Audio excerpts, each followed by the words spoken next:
we're going to continue. We started last week in the Rambam Hilkhot Tsitsit, and the goal, what we would like to accomplish, God willing, is to get through the halachot of the Rambam, because once we get through the halachot of the Rambam, we know the lay of the land, and then by next week, at some point, we'll be able to enter into the Shulchan Aruch and see what the Halakha L'Maaseh is.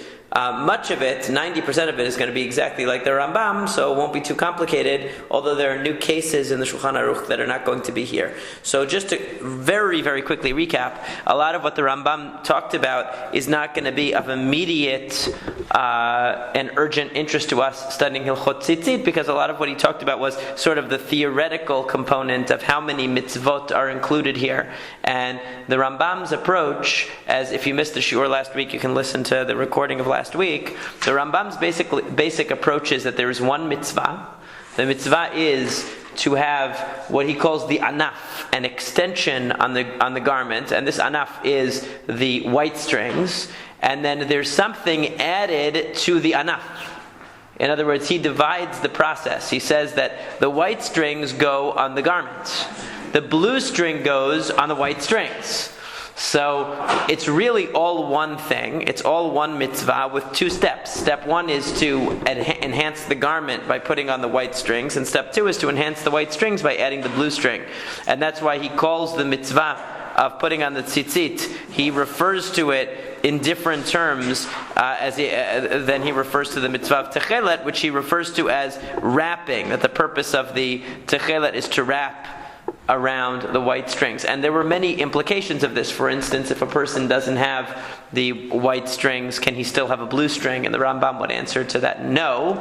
Essentially no, because the blue string can only be applied when there's a white string to apply it to. And the Rambam learns this from a pasuk that's an explicit pasuk, which is V'asu lahem tzitzit al kanfei vigdehem, that you put the tzitzit on your garment. And you put onto the tzitzit the blue string. So the Rambam understands this as two layers of one mitzvah, not two separate mitzvot that are independent of one another. So even though one can exist without the other, because a white string can actually exist without the blue string, one can have the white string without the blue, but it doesn't work precisely in the reverse, because the blue string can only be added to the white string. It doesn't exist on its own. And he described the making of tzitzit, and he described how, according to him, the idea of chuliot, according to the Rambam, is that every chulia, every wrapping is three. So it's 1, 2, 3, a space. 1, 2, 3, a space. 1, 2, 3, a space. There are no knots in between in the Rambam's tzitzit. There's just a knot in the beginning and a knot in the end.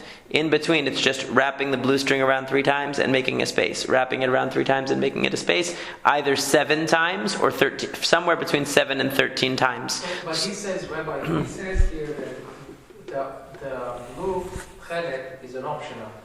It's not necessary that we need that. Okay. But when he does the ties of the choriot, the tree, right, you have 2 of the chelet and only 1 delavan. In the beginning. The first knot is 1 white, 2 blue. Then all the ones in the middle are just the blue going around. And then you end with 1 white. So the majority is... So it's all blue. Right. Oh, so exactly. So exactly. So the Rambam says, that not that it's optional, because if you had techelet, it would be chiyuv. It's just that if you don't have it, b'diavad, you can be without it. So he says there that ha'oseh lavan belo techelet, if you have lavan without techelet, he said, if you want to, you can make kerichot, what he calls the chuliot. You can encircle with one of the white strings, but he says you don't really have to. He says all you need to do is just wrap one of the strings around till 1/3 of the length of the tzitzit and just tie it. So the way that we do it, that we have spaces, we have knots and wrappings, he doesn't have that at all. In other words, according to the Rambam, there are 2 possibilities. One is that without techelet, there are 2 possibilities. One is that you just wrap 1 time around 1/3 of the string, 1/3 of the string's length, and you just tie it, and that's it. Or if you want to make chuliot, in other words, you want to make chuliot, so then you do 1, 2, 3, space. 1, 2, 3, space. 1, 2, 3, space. So the way that we have it with the 7, 8, 11, 13, he doesn't have that at all. He interprets it totally differently. He says that 7 to 13 is telling you the number of wrappings of 3 that you would have. He says there's only one unit, the unit of 3. And the question is, how many of those units do you have? And he says between 7 and 13. So if you look at a Temani Tsitsit, even without Techelet, the Temani Tsitsit is made that way. 1, 2, 3 space, 1, 2, 3 space, 1, 2, 3 space, that's it. No ties, no knots in between. No knots in between, no Chinese staircase, nothing. Okay, so that it's a very simple Tsitsit. And the Rambam says, really, there's a halakha that 1/3 should be what's called gedil, which is wrapped, and 2/3 should be loose. So that's true. If you look at Tsitsit, you'll see that the top third is the part that's wrapped. The bottom 2/3 are open. He says we can still have that even without techelet, but we don't need to make the chuliot. He says that those chuliot are just when you have techelet. They're optional when you don't have techelet. Now, so the other way of understanding it, the way that we do it is that the 7, 8, 11, and 13 is actually a reference to the number of times you wrap around in each unit, in between the knots. So we do 7, 8, 11, 13. That's based on the same concept, but applying it to the number of wrappings, not to the number of units. We just have 4 units, 7, 8, 11, 13, with the 5 knots. Okay? That's the way that we do it. Now, the Rambam's way is a totally different understanding of the concept. Everybody agrees that the reason for 7, 8, 11, 13 is it's supposed to remind you of the Shamayim, the heavens, because these numbers are associated with the Shamayim in some way or another. But the Rambam says, therefore, they only apply to Techelet, because what's supposed to remind you of Shamayim? It's Techelet, the blue string. If you don't have, you don't need it. That's the Chidah. That's another Shita. The Talmud doesn't mention that. So it's, the Rambam would say whatever, anything goes. So the Rambam would say it's fine. But that's a Chidah, and he has the Yud Kei Vav Kei. Or some people do Yud Kei Vav Kei on the Talit Katana, the 7, 8, 11, 13 on the Talit Gadol. They're different minhagim. But these are all minhagim. Everybody agrees that without Techelet, whatever you do, it's all a matter of minhagim. It's all different minhagim, and there's no fixed format because the main format was established by the Techelet.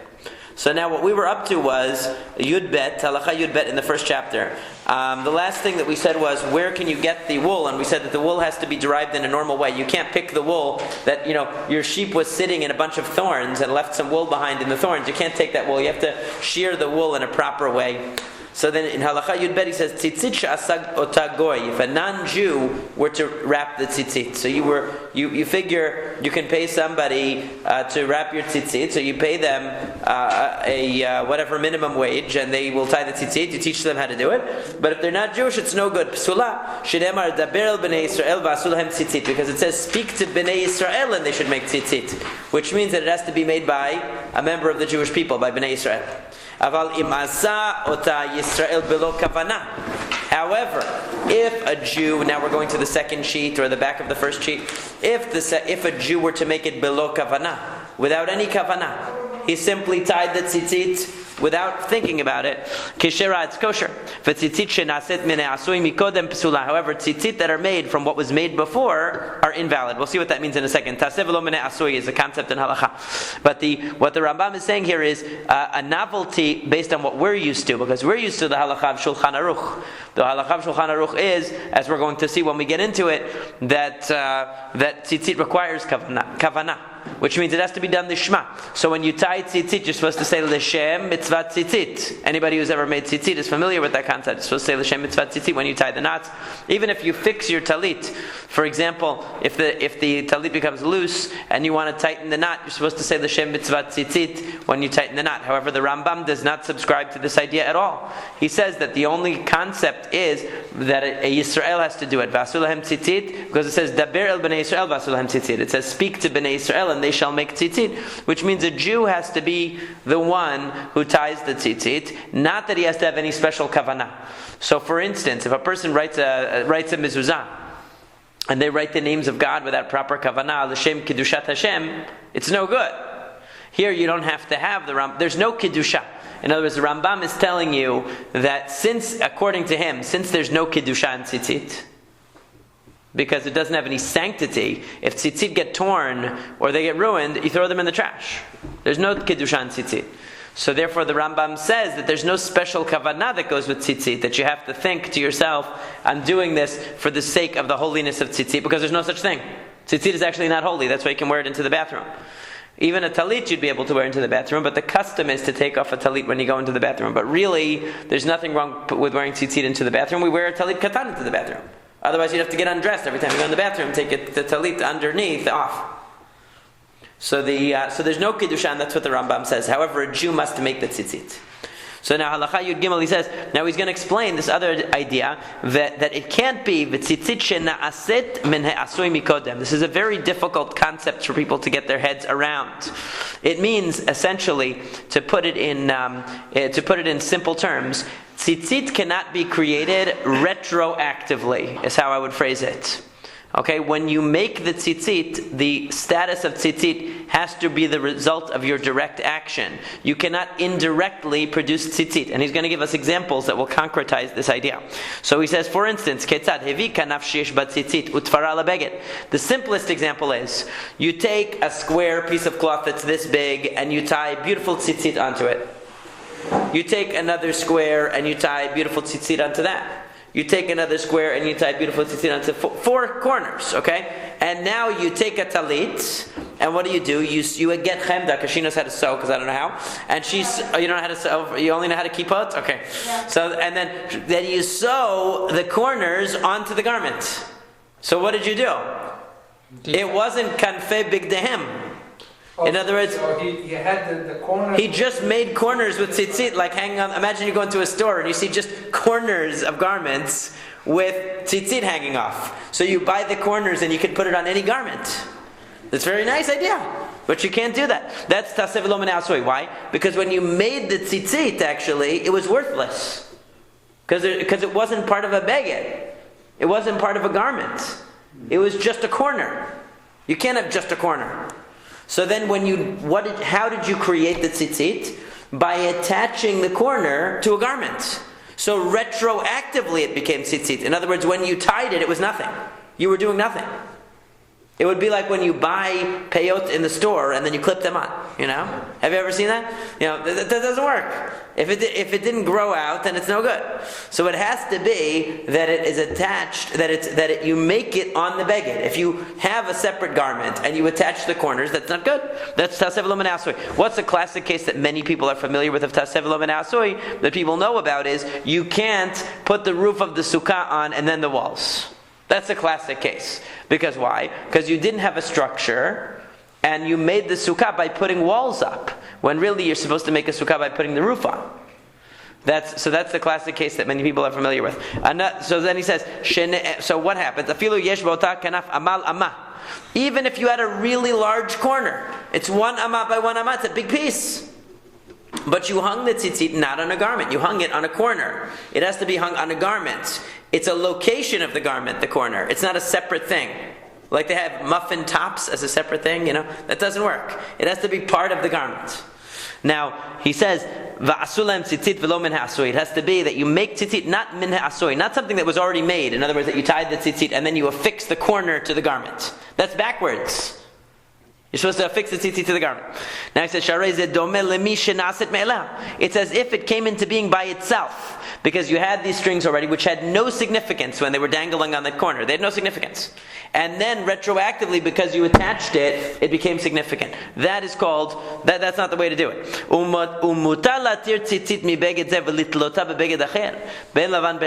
However, don't be confused. You're allowed, we have a halakha, matirin mi beged lebeged.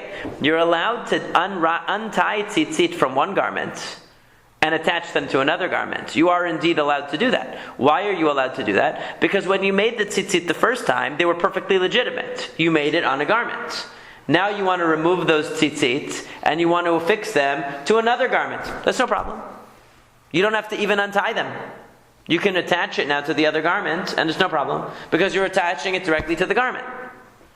It was attached to one garment to begin with. Let's say you cut that garment, you take the tzitzit out, you don't even have to untie them, you put it into the new garment and you seal up that other garment, no problem.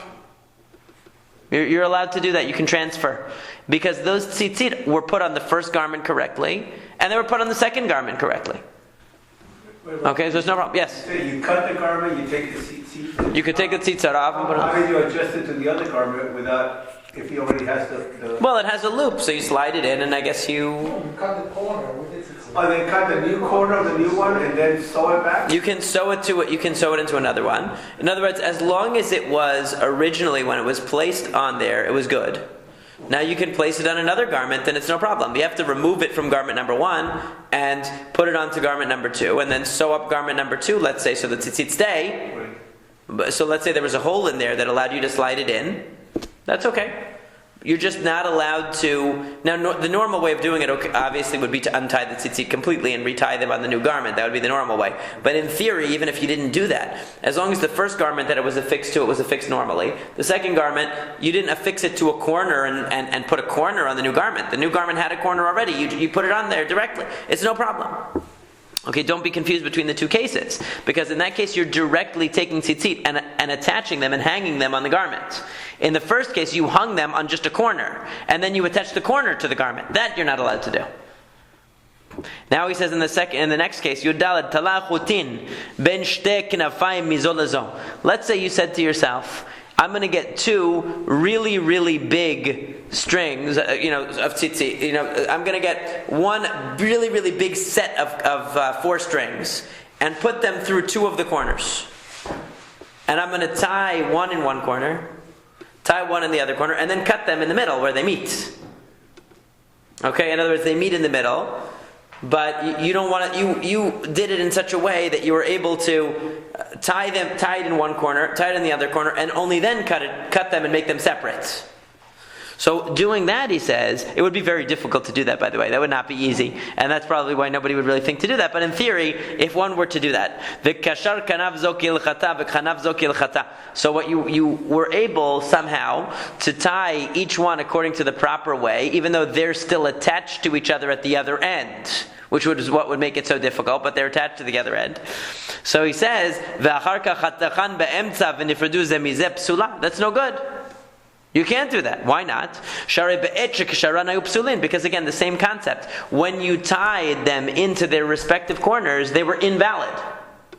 Because they have to be 2 separate sets of tzitzit, one for each corner. And when you tied it, it was really still one entity. You slid one through one corner, one through the other corner. You tied one in this corner, one in this corner. But the fact is that they were attached the whole time. So when you actually completed the work, it was no good.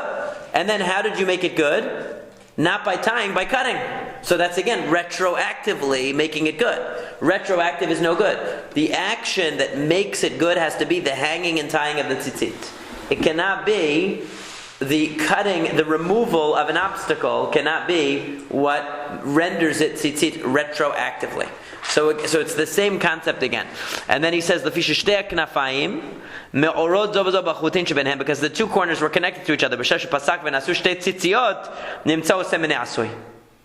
So in other words, because they were connected to each other, and it was when he cut them that he made it. So what did he do? It's called ta'aseh v'lo min asui. Don't make tzitzit from what was done already.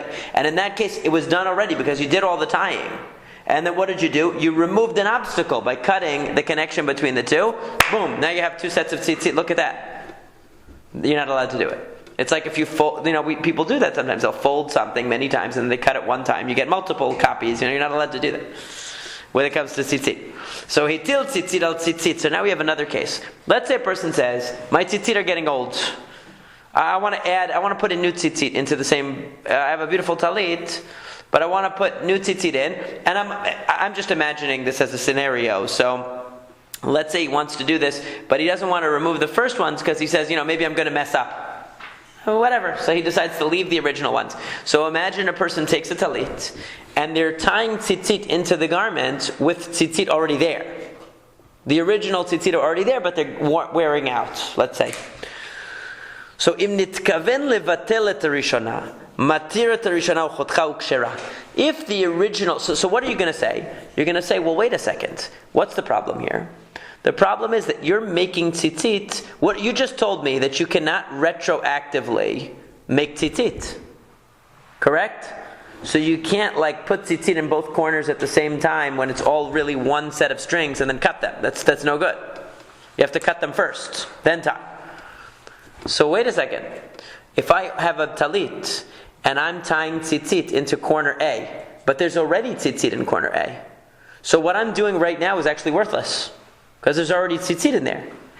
And I'm going to cut off, obviously, the first set of tzitzit when I'm done with the new set. But while I'm working on it, I left them there. Now, having two hanging from the same one would obviously not be good, right? So when I finish my work, having hung the new set of tzitzit, what did I do? Nothing yet, right? Because the new set of tzitzit is not operative, because there's already a previously existing tzitzit there. So now I'm going to cut the original tzitzit out, and what do I have? My new ones only. But wait a second, you just told me you can't make it by cutting. Isn't that the same thing? You made it, you added on a new set, which by itself isn't helping you because you already have a set in there. And now you're going to remove the original set, and it's the removal of the original set that's going to make the new set good. The new set was nothing when you put it in. So he says, he makes a distinction here. So that's what you might think. You might think it's no good at all. But he says, Im nitkaven levatel et harishona, matir et harishona v'ochotcha ukshera. If in the very making of the new set of tzitzit, you had in mind, I am rejecting these original tzitzit, I don't want them. So in your mind, you're actually replacing them, you're eliminating them. Even though physically you didn't cut them yet, but mentally you cut them already. Okay? Nitkaven levatel et harishona. You want to get rid of it. So then, it's like you're making them obsolete. It's no problem.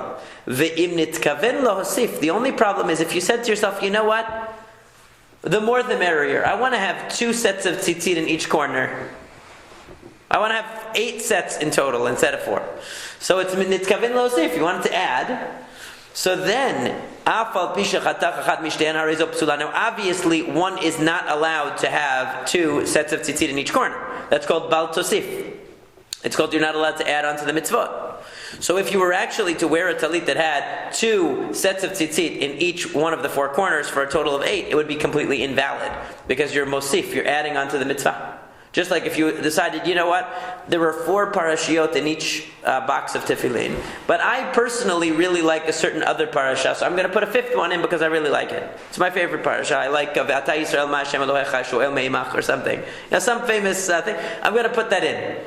So it's no good. You can't add a 5th parasha. So the same thing, you can't add an additional, or you say, I'm going to shake the lulav and etrog. There are 4 species, but I really like persimmons. I'm going to put a persimmon also. You can't add. And in fact, if you add, it's no good. If you shake a lulav with an extra thing, like an orange or whatever, together with everything else, that's not good. You like violets, you put some violets in. It's no good. So the same thing, if you go with the double tzitzit, it's no good. So he says, if your intention was, I'm adding on an additional pair of tzitzit to each corner, so then, even if you go back and you cut one of them now, the entire thing is ruined. Why? Because he says, because when he did the act of adding on to the mitzvah, which was his original intent, and then you went over and said, hey Charlie, you can't do that. He said, oh shoot, I thought it would be better. I thought the more the merrier, He didn't realize. So he messed up the whole thing. You actually made the whole thing one big pasul talit. So now, so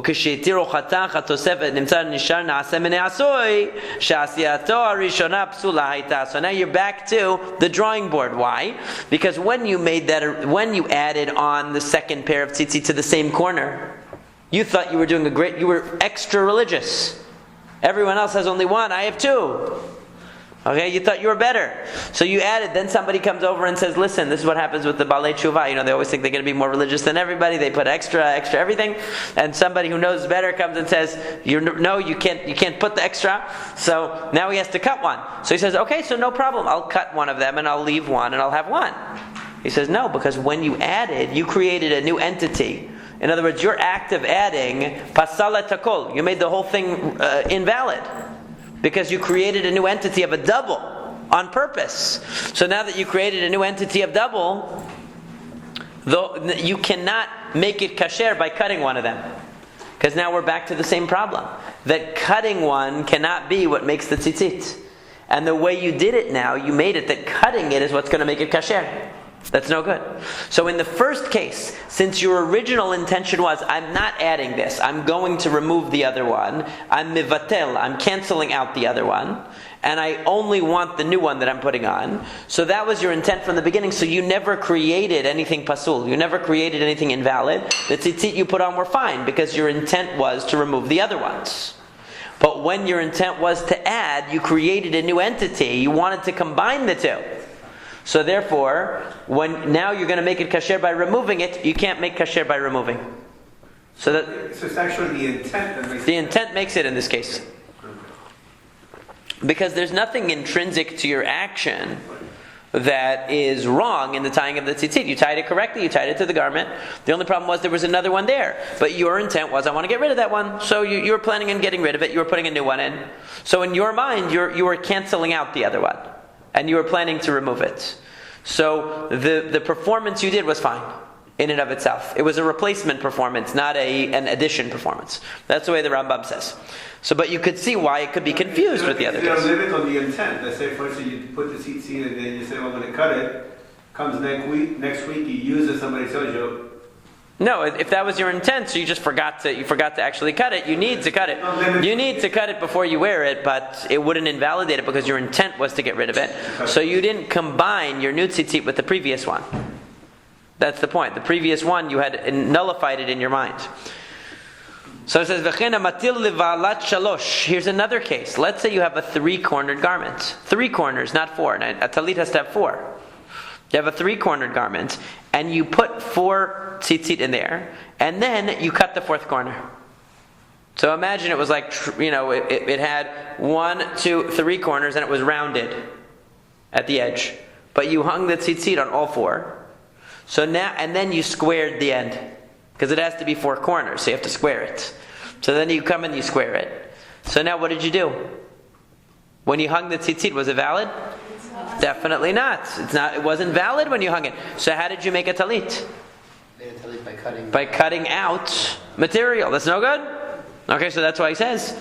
So he says you can't do that. V'yitil l'rev'it kula psula. So then he says v'achar kach hishlima la'arba v'yitil l'rev'it. Even if you only did the first 3 corners, and then you squared off the last corner and then put the 4th one in, it's still no good. Because when you put the first 3 in, it wasn't a 4-cornered garment.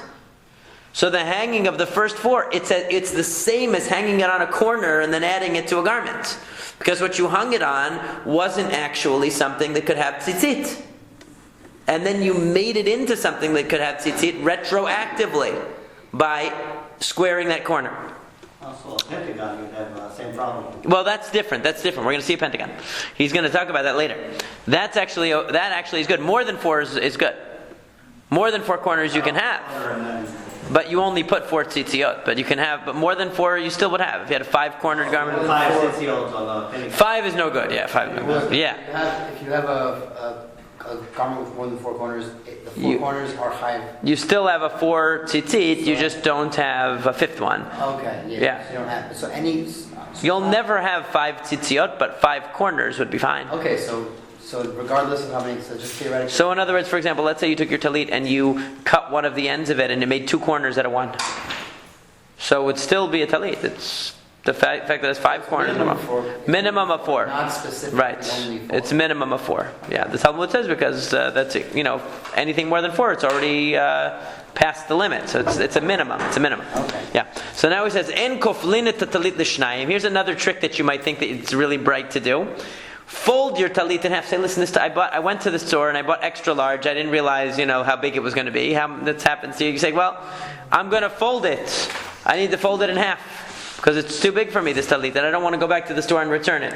So I fold it in half, and I'm going to just put the tzitzit in the 4 corners that I made. Because let's say, here's my talit. Okay, this tissue is my talit. This is way too big for me, as you could see, because I'm a skinny guy. So I fold it, and now I'm going to put the tzitzit here, here, here, here. In the newly created 4 corners. Really, where should they be? On these corners, right? But now I'm actually putting it in the middle. Because I made the middle 2 corners. Okay? See this demonstration? That's the tissue came in handy. So he says that that doesn't work. You can't do that unless you have to weave it at least from one side. In other words, if I weave it over here, So it's clear. In other words, I stitch it here. So it's clear that I closed it. I'm planning on keeping this as a permanent garment like this. I'm not going to reopen it. Because what's the problem? The problem is you're going to fold it because you're using the talit like this because you're smaller, and then you put the tzitzit here. But then Ari comes and he's 6 foot whatever, and he needs a talit this big, so he's going to unfold it like this. So then it reveals where were the real corners? Over here. And where's the tzitzit going to be hanging from the middle? And that's no good. So if I take this and I stitch one side at least, so now it's clear that I don't plan on reopening it. It's permanently going to stay like this, and therefore these are the new corners that I have created by folding. Okay? Everybody, I feel like I'm the flight attendant, showing you how to buckle your seatbelt, everybody. Okay? Now, nifsaka kanaf sheyesh batzitzit. So what happens if the corner gets broken?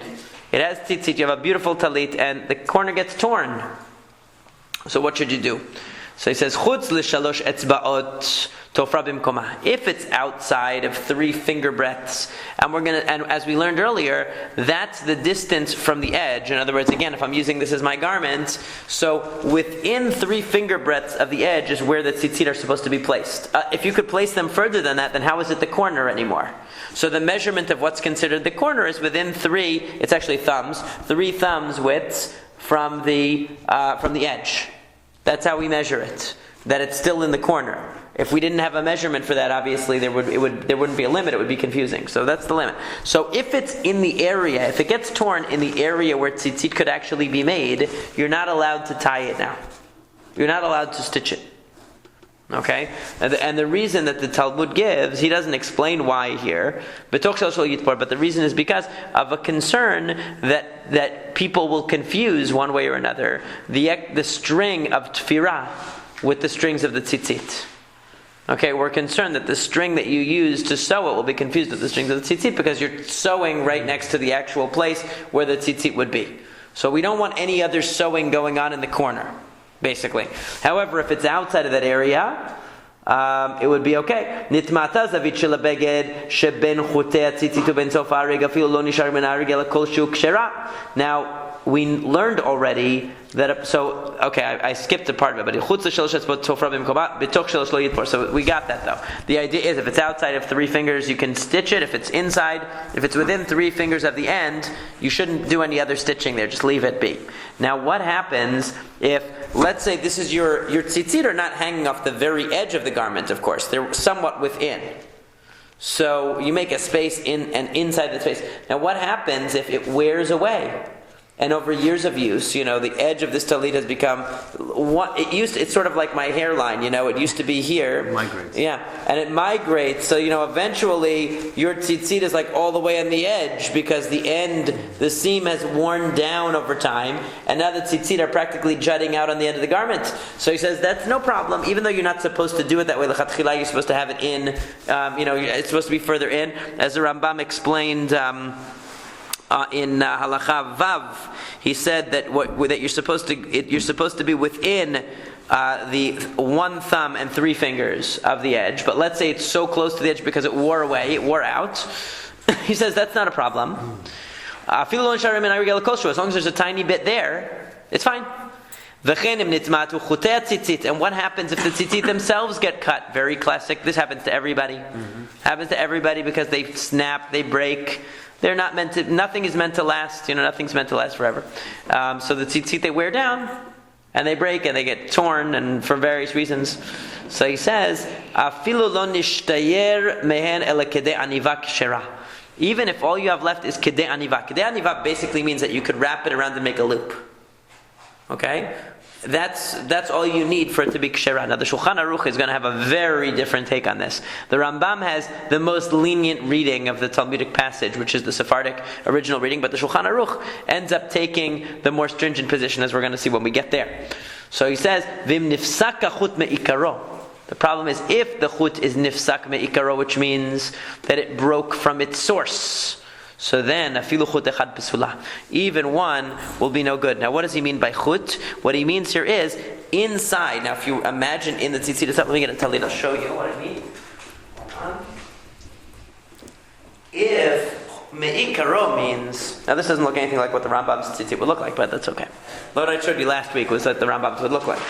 Now here, what he means Me'ikaro is he means here. In other words, in the place where the actual string is wrapped around the garment. He doesn't mean at the end, because actually, this is not Me'ikaro. Okay, this is not Me'ikaro, this is not the actual root of the string itself. This is the edge, and this is already folded into 8. So even if it gets cut here, it's not really cutting an entire string. You still have 4 strings folded over. You have 7 left. Okay? What he means is, if it gets cut here, because if it gets cut here, there's actually a string that's now detached from the garment altogether if it gets cut from the top. That everybody agrees is no good. Down here we say that if more than 2, if 1 is cut, it's okay, because you know that the other half is in there. If 2 are cut, it's a problem because now we're concerned that maybe they're from the same string and actually you're missing an entire string that's been is now bereft of the minimum measurement altogether. Okay, so that's basically, but we're going to get to that in the Shulchan Aruch, we will see that.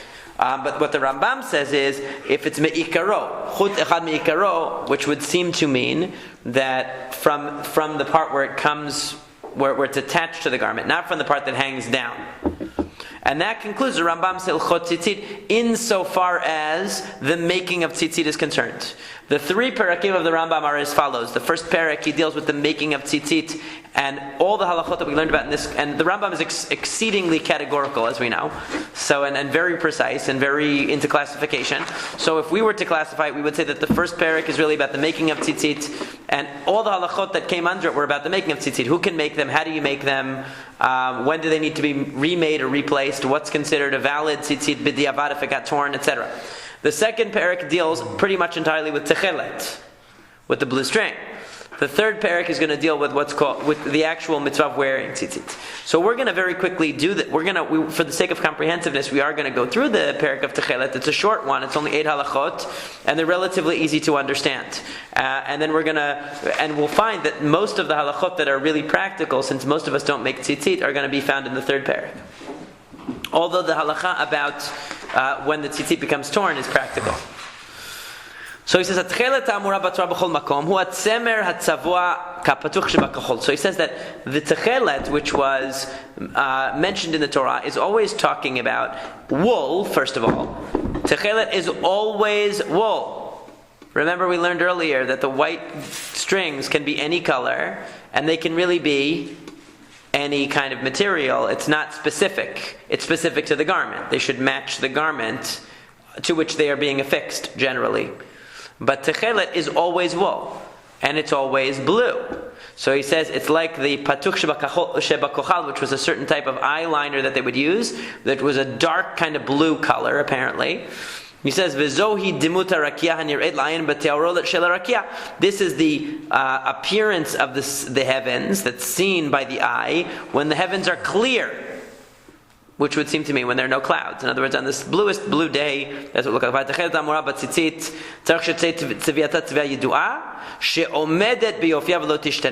Now the Rambam is very particular in his language, and I want to point this out to you because it is actually quite germane to the question of whether we have techelet nowadays or not. The Rambam says that techelet, which is discussed with regard to tzitzit. Now, notice he first said techelet in every place is blue wool. Then he says the techelet in tzitzit is. And now he's specifying because there is a halakha of techelet with certain things in the Mishkan or the Beit HaMikdash have to be made from techelet, or in the Big Day Kehuna, the Kohen Gadol's outfit it says techelet. So, what is the definition of it? It has to be a certain type of coloring. In other words, the process is a certain type. He's not saying that the color is different. He's saying that the process of coloring it is such that it will stay in its beauty and will never change. It has to be a color which is resistant to fading or change. Any that is not done with this type of dyeing process, pasul tzitzit, it's invalid for tzitzit. Even if it's the right color, you got the best color, and according to what the Talmud says, it should be something that looks like it's indigo, because what they would use as a fake substitute for tzitzit was indigo.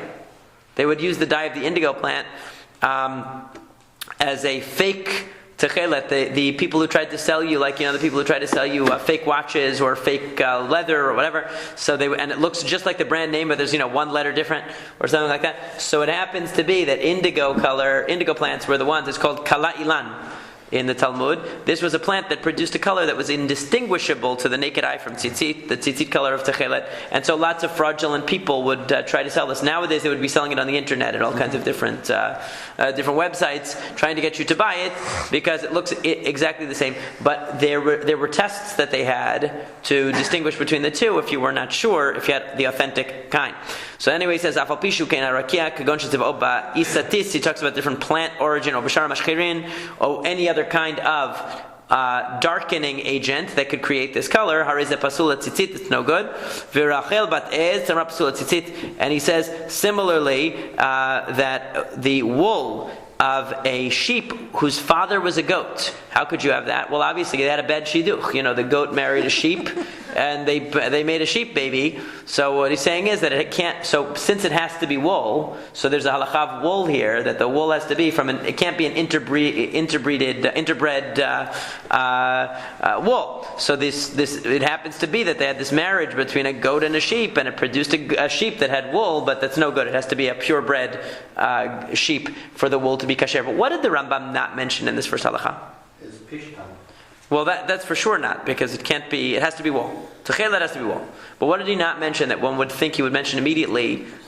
He didn't mention anything about a chilazon. Source. Yeah, what happened to the chilazon? He mentions the color. He mentions the fact that it has to be omedet biofia velo tishtaneh, and it will never change, and it will stay robust. And he says anybody who uses some plant, any other kind of tzvi'ah, okay?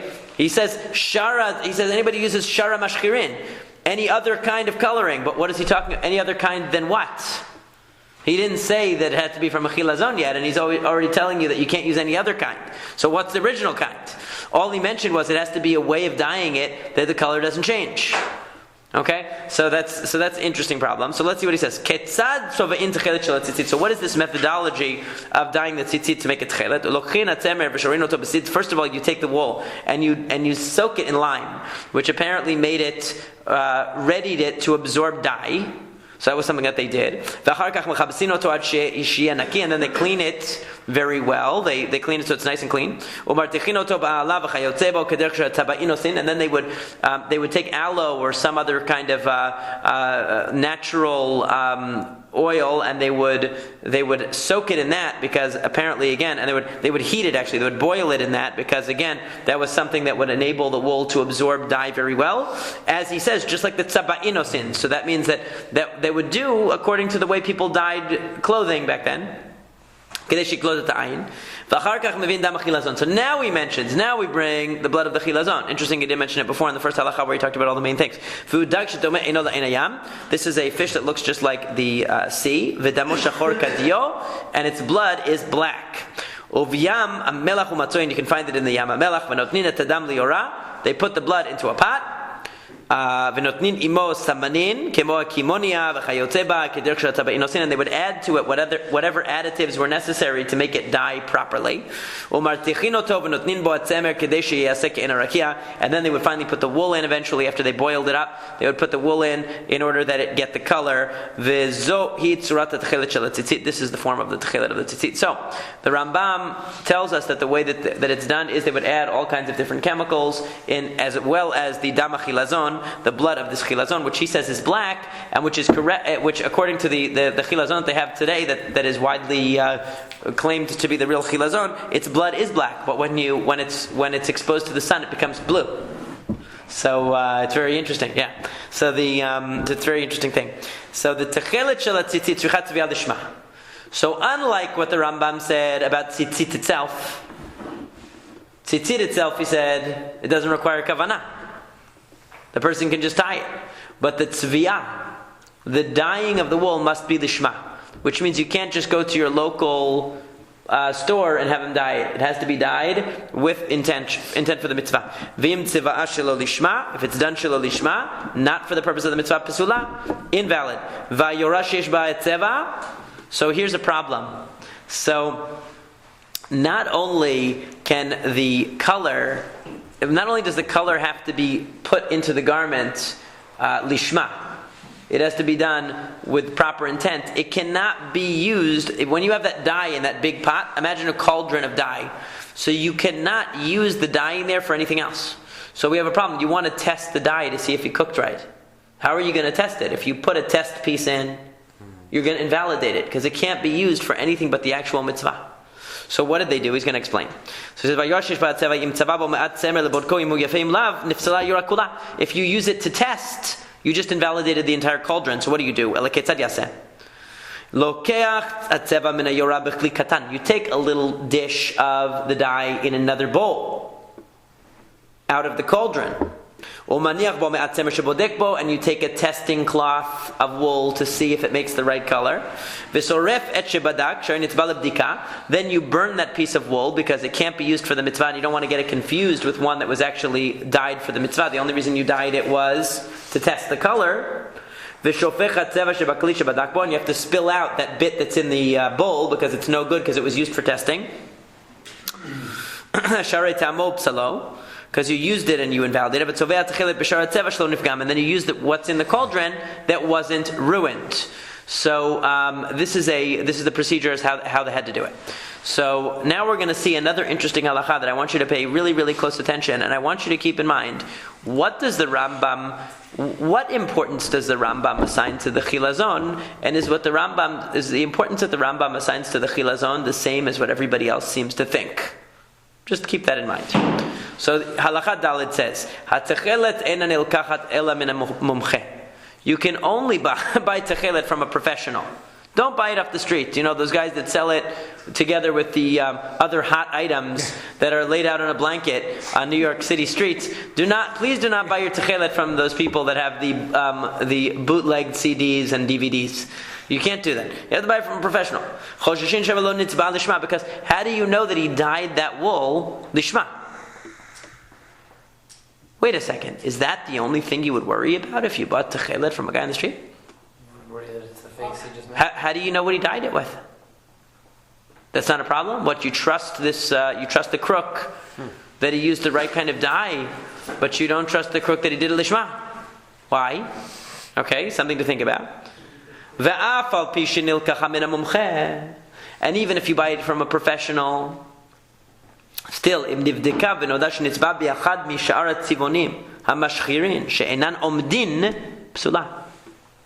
says, even if you bought it from a professional, but you said, you know what? Professional shmaneshional.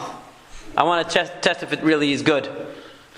And you decided to put it through one of the tests, and you discovered that it was shenitzbe'ah, that it was dyed with one of the sha'ar tzivonim, with one of the other colors, hamashchirin, that make dark color, she'enan omdin, that doesn't last. Psula. It's invalid. What should the Rambam have said? If you were writing this, what would you have written? You would have said, if you found out that it wasn't from the chilazon, it's no good. Why does the Rambam say, if you found out that they used one of the dyes that doesn't last and fades, then it's no good? So there are two problems here. Number one, why does the Rambam give the reason that you can't buy from a non-professional, that you're concerned about lishma? Why are you not concerned about that he used the chilazon? But this guy is definitely using the chilazon because he's that religious, but he's not religious enough to put lishma? First of all. Secondly, why doesn't he just come out and say if you test it and find that it didn't come from the dama chilazon, that it didn't come from the blood of this chilazon that supposedly is the only source of the blue dye, then it's no good. Why does he say maybe they used one of the dyes that fades? Well, just say maybe they didn't use the chilazon.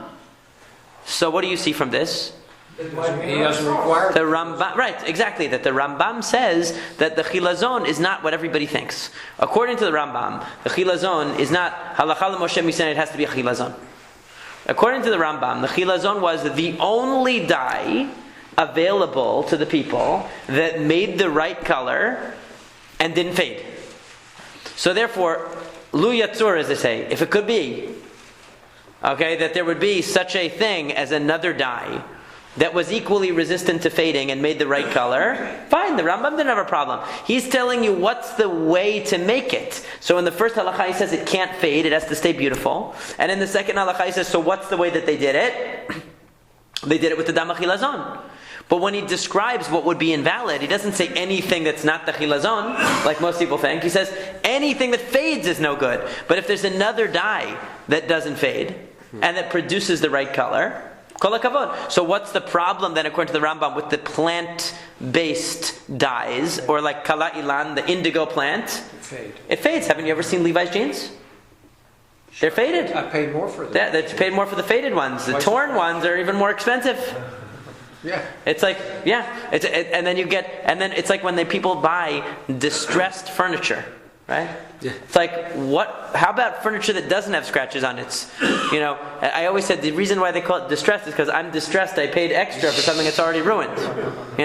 Anyway, so yes, indigo fades when it's put under enough duress, and apparently dam achilazon doesn't fade. But the Rambam doesn't believe that there was a secret halakha Moshe Misinai that it must absolutely be the dam achilazon and anything else is no good. And that's why one could argue that even if what they think, which is highly, in my personal opinion, highly unlikely that they're wrong about the identification of the chilazon based on all the evidence that they have and everything that I've read. Although, I'm open to being disproven, but from what I've read, highly unlikely that it's not correct, and even all the scholars in the secular field seem to believe it is correct. Because it's exactly the same color as indigo, and indigo is definitely the thing that they thought was being confused with it in the times of the Talmud and so on. So it seems incontrovertible, practically, the evidence. But even if it were not, the Rambam would say, who cares? Does it stay?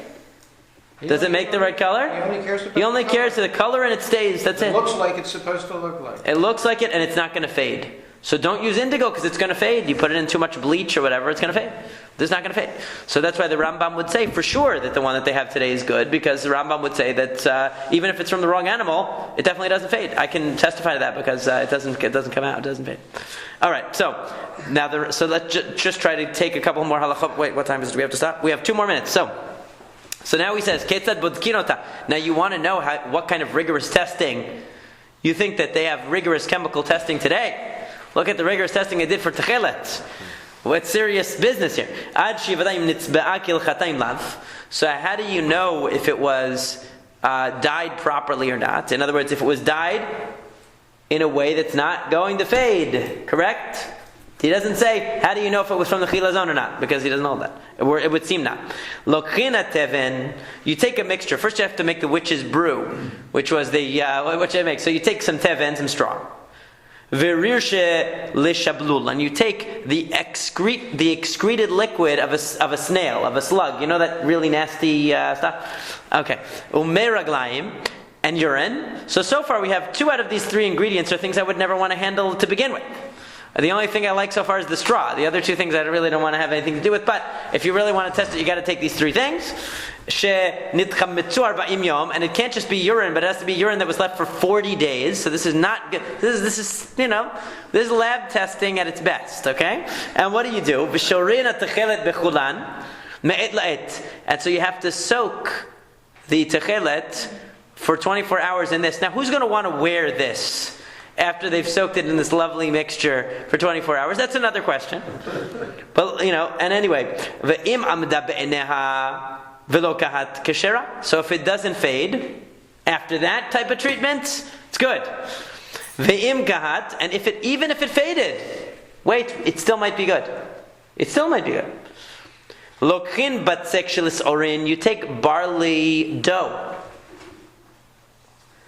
The kind that you make it get really, really fermented. Okay, the extra fermented barley dough. And you take this techelet that was originally in the urine mixture and you put it inside this dough. And you put the dough in and you bake it. So now you examine the techelet, and what happens? If it got even worse, okay, so forget it. This is trash. But if it became darker and more robust, in other words, if that restores it, then the first test was wrong. So the first test is a preliminary test. If the first test is passed, good. First test is failed, we go to the second test. If the second test restores the color that was diminished from the first test, you can keep it. If the second test also diminishes it even further, then it's no good. And obviously now you need to take this to the absolute best cleaners that you've ever had. Okay, now we're just going to quickly finish here. So, if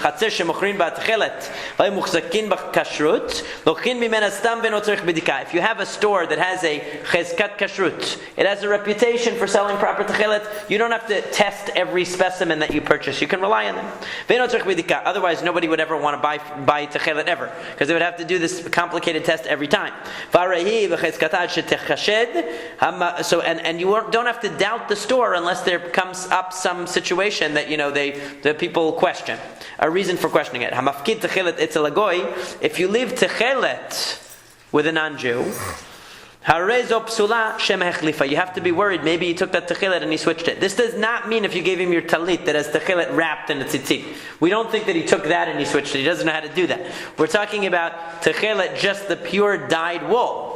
Because it was extremely expensive, the techelet dye, and somebody might want to switch it with indigo dye and keep the techelet dye. So you can't leave it alone. Okay? If you have it in a vessel and there are two seals on the vessel, one inside the other, two seals, one inside the other, even if it has only one seal, we still have to be worried. Maybe he lifted the seal, he switched it, and he put the seal back on. So it's of meat. It's like basar shenit lemonayin. Hamotzet techelet bashuk. Let's say you found techelet in the middle of the marketplace. Even if you found strings sitting in the middle of the marketplace, psula, you have to assume it's not good. You can't assume that this was properly done. Vim shizurin keshera. But if it was woven, in other words, if it was what's the word, spun and twisted in the way that they would spin, because they would take multiple threads and they would twist them into a thick thread. If it was made like that, the way that they do it for tzitzit, you can assume that it was actually good because it was ready to be used for tzitzit. Similarly, if you buy a talit from a Jew, you can assume it's good. Look at this. We actually trust non-Jewish businessmen. A non-Jewish businessman's business is to sell talit. He doesn't want to lose his business. One time he gets caught selling a no-good talit, he's going to be out of business. However, mina hedyot, that doesn't mean an idiot. Mina hedyot means from an average guy in the street out of his house selling it in the back of the truck, that's no good. From a real shop, he sells talit, you can trust him. Talit shikula aduma yiruka o mishar tzivonim. If you have a talit that's made green or blue or red or any color, ose chute lavan shela ke'en tzivah. So you should make the tzitzit. Remember, there are two types of threads. The threads that are called the chute lavan, which means the 7 threads in the Rambam, and then you have the blue thread. So you should make it match the color. Im yiruka yirukin, v'im aduma adumin. So you should make it all, if you have a red talit, all red talit, so you make the tzitzit out of red strings with the blue string going around. You'd be very American, red, white, and blue. Okay? You have green, all green strings and the one blue string. Clashes, don't do it. Bad idea. Blue and green now.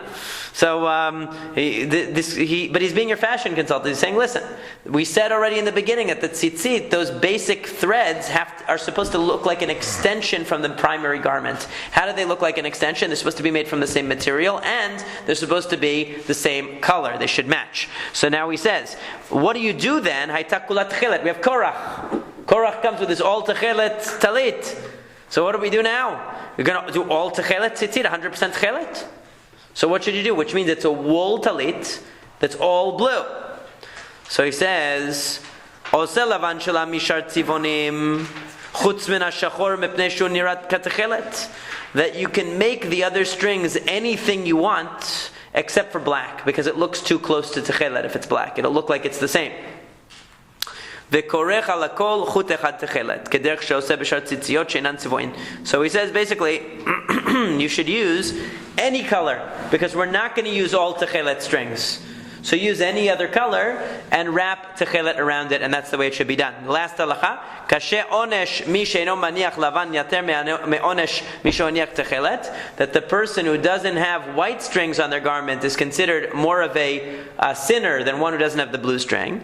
Lefisha lavan matzui lakol, because everybody can get the white string. It's readily available. V'techelet ina mitzuya lakol, but it's not so easy to get the blue string. Lefisha na mitzuya b'chol makom v'lo b'chol zman mipnei hatzeva she'amarnu, because it can't always be found in every place and every time because of the color that we said. Now the Rambam doesn't mean, according to the way that is the simplest to learn the Rambam, he doesn't mean that you can't find it because the chilazon is a mysterious creature. He means that there was no other known way of making this color in a permanent dye that wouldn't fade, and it wasn't always possible to find such a dye in any given culture, and therefore one is not as responsible for failing on techelet as they would be for failing on the white strings. And Be'ezrat Hashem, next week we will do the third parak, which talks about the actual mitzvah of wearing tzitzit and how it's done, and then we will segue into the Shulchan Aruch and all the practical halachot there as well.